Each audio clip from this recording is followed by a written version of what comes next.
Hey DIYers, what's going on? Mike Borders with the Mike Borders channel. Thank you for watching. We are going to show you not only how to load a staple gun, but we are going to talk about a couple features with our specific gun. Let's take a look. All right, DIYers, in front of us is the Craftsman staple gun, and our exact model is the 68514 edition. And here's the owner's manual. And read through this, a lot of good information as well as pictures. But we are going to show you how to install the staples. And real quick, at first glance, you can see an arrow. That is the staple exit point. The staples themselves will be inserted on the very bottom, which basically is your staple chamber or housing. And we'll talk about this little lever here shortly. And then you've got the upper handle. By compressing that, it releases the staple out of the exit here. However, picking it right up, you'll notice little grips on each side of the rear portion of your gun.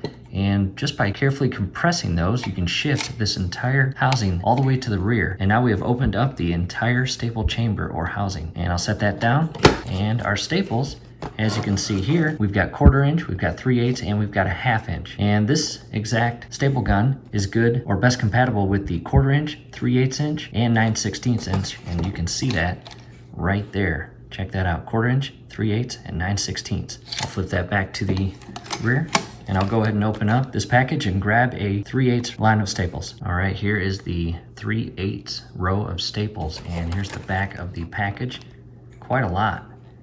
And we are now going to make sure that the grooved or teeth portion of the staples are facing up. And we'll grab our staple gun and we will carefully insert at the midway or halfway point. As you can see, there is an increase in the machine cutout right in this spot. And that's basically right where you slide the staples in, and you'll rest them all the way, push them all the way to the front. And from here, you'll grab the rear portion or slide and shift that forward. And it is under spring tension. As you can see, if I push it in and let go, it spring loads back to the rear. And if you're trying to push it and it's not going in, chances are the bottom portion of that slide is making contact with the staple. Apply some downward pressure back here and simultaneously slide it forward until it is secured and clicks in place, just like that. Check that out.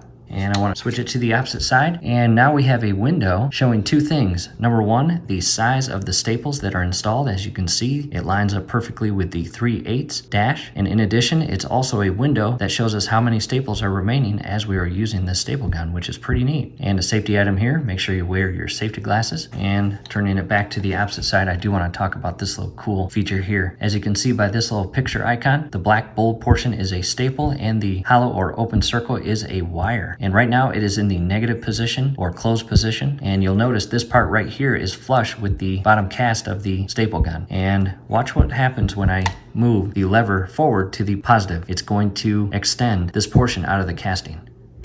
See that? And we now have a wire protecting guard. And what that does is it allows you to secure wire to a wall without damaging the wire when you engage and release an actual staple out of the gun. The staple itself will come out of this gun very fast. And again, that acts as a guard to protect that wire. The last thing you want to do is use a staple gun to damage wires. That could cause shorts in the electrical system, and we all know what that means. Increased possibility of a failure or fire, and that's not good. In addition, I do believe it's on the back portion here in one of the figures. Yep, figure 6. Check that out. You can see the wire itself and that guard extending out of the cast and the staple being released and into the wall at a depth that does not harm the wire, which is a pretty cool feature. From here, we're not going to use that, so we'll pull this back and you'll see this go back up into the housing or cast.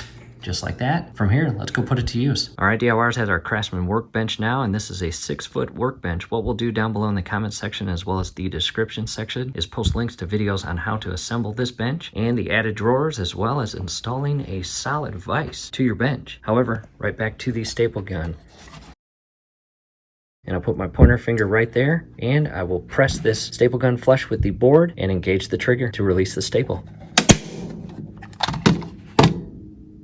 Incredible. And the staple itself, as you can see, flush with the board. Pretty neat. Want to see it a second time? Here we go.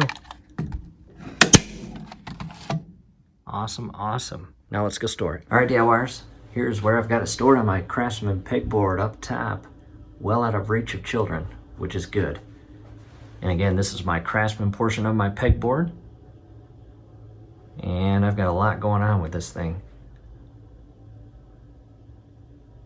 DIYers, I stay organized.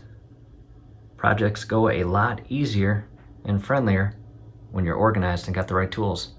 Am I right?